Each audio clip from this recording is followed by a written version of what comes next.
सूअं आ सॼो अची पहुता आहियूं, कुर्बदारनि आ सॼो अची पहुता आहियूं।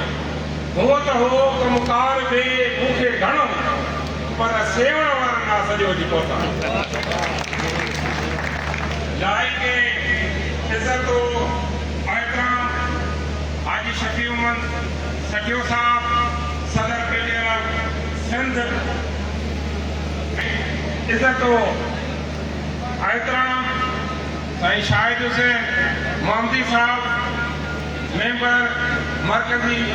Election committee, monitoring election committee, लाइक़े इज़्ज़तो एहतराम पेटियाला हैदराबाद डिवीजन जो जा उहिदेदार साहिबो, स्टेज ते वेठल सभु मुंहिंजा साईं, इटाल में वेठल मुंहिंजा महबूबो, मुंहिंजो वटि सलाम। दोस्तो, साईं सरवण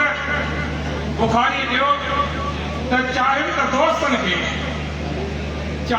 दोस्तनि खे मां बि मुबारक ॾियां। जज़्बात खां निड़ीअ में जुमिला अड़ी पिया, एॾो त ख़ुशि थी वियुसि जो बेहद ख़ुशीअ मंझां ज़ोर करे ख़ुशीअ जा घोड़ा ॻड़ी पिया। अॼु पेटियर सिंध जे मरकज़ी जनरल सेक्रेटरी जे हैसियत सां हैदराबाद डिवीज़न जे चूंडियल बाडीअ खे, ॼामशोरे ज़िले जे चूंडियल बाडीअ खे ऐं ॼामशोरे ज़िले जे 3 यूनिटनि खे जन हलफ़ कयो आहे, उन सभिनी दोस्तनि खे दिलि जी गहराई सां मुबारकबाद हुजे ऐं इहा उमेद ज़ाहिर थो कयां त ही मुंहिंजा दोस्त